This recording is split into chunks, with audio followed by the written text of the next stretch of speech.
Assalamualaikum warahmatullahi taala wabarakatuh. Jadi pada hari ini kita akan melanjutkan sesi pembelajaran kita dalam asasan komputer tingkatan 1 iaitu subtopik yang terakhir dalam bab 1 kod arahan 1.1.5 ciri-ciri kesamaan dalam sesuatu masalah. Standard kandungan 1.1 asas pemikiran komputasional, standard pembelajaran 1.1.5 ciri-ciri kesamaan dalam sesuatu masalah. Mari kita lihat apa itu ciri-ciri kesamaan dalam sesuatu masalah. Yang pertama adalah kebolehan untuk mengenal pasti kesamaan atau perbezaan merupakan kemahiran asas bagi penyelesaian masalah dan mereka bentuk algoritma. Yang kedua, masalah boleh dipecahkan kepada bahagian-bahagian kecil yang lebih mudah diselesaikan. Yang ketiga, lebih banyak corak yang ditemui, lebih cepat dan mudah masalah dapat diselesaikan. Jadi, mari kita lihat kepada contoh yang diberi. Situasi pertama. Anda ialah seorang penyelia di sebuah syarikat pembungkusan. Terdapat 10 buah bungkusan seperti dalam rajah 1.12 yang perlu dibungkuskan dalam 4 kotak iaitu kotak A, kotak B, kotak C dan kotak D.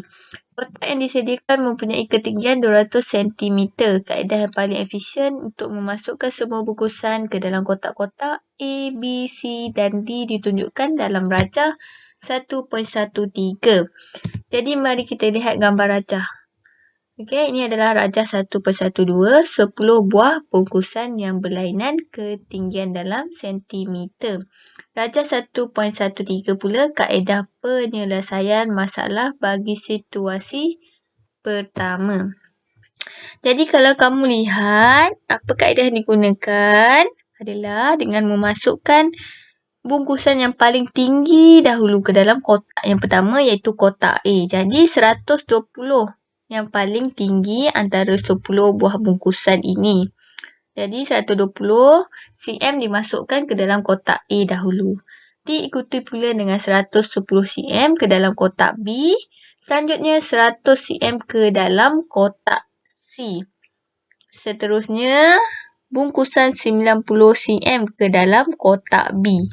Jadi kotak B dah penuh kerana kalau kamu lihat tadi kotak yang disediakan mempunyai ketinggian 200 cm sahaja. Jadi kotak B dah penuh lah. Kalau 110 tambah dengan 90 dah jadi 200 cm. Jadi mari kita lihat 80 cm pula dimasukkan ke dalam kotak A. Kotak A pun sudah penuh kerana 120 tambah 80 dah jadi 200 cm. Jadi selanjutnya 70 cm ke dalam kotak C, 60 cm ke dalam kotak D.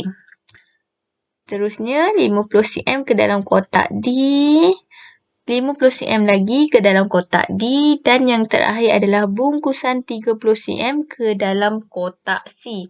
Jadi kalau kamu perhatikan betul-betul kotak A, kotak B dan kotak C sudah penuh kerana dah capailah 20 cm. Okey, kamu lihat kan? Jadi hanya tinggal kotak D sahaja yang terdapat sedikit ruang ini ya.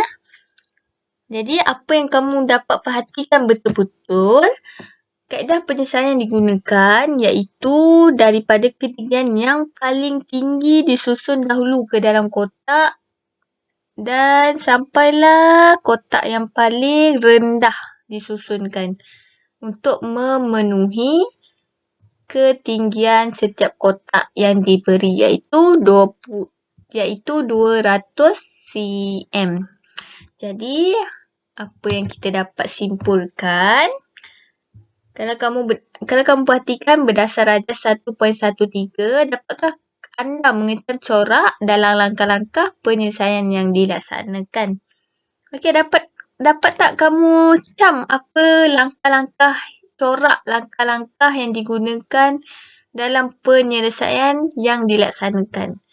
Jadi mari kita lihat petikan. Syarikat pembungkusan ini telah menggunakan 4 buah kotak ya. A, B, C dan D untuk memuatkan 10 bungkusan. 10 bungkusan tadilah.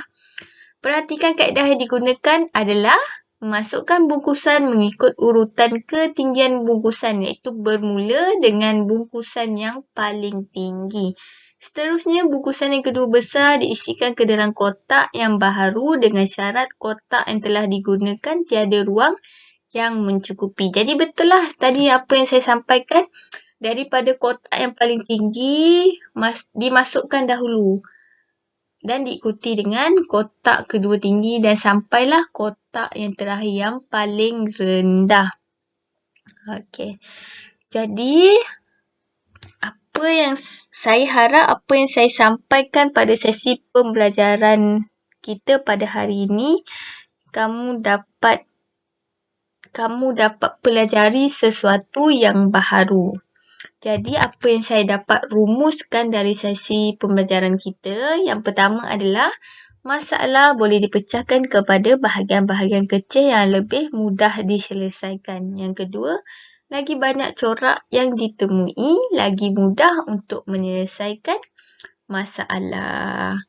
Jadi, cukuplah sampai di sini sahaja sesi pembelajaran kita dalam bab yang terakhir, bab 1 kod arahan iaitu 1.15 ciri-ciri kesamaan sesuatu masalah. Kita akan berjumpa lagi dalam subtopik yang baharu, bab kedua pada kelas yang akan datang. Itu sahaja daripada saya pada hari ini. Sekian, terima kasih. Assalamualaikum.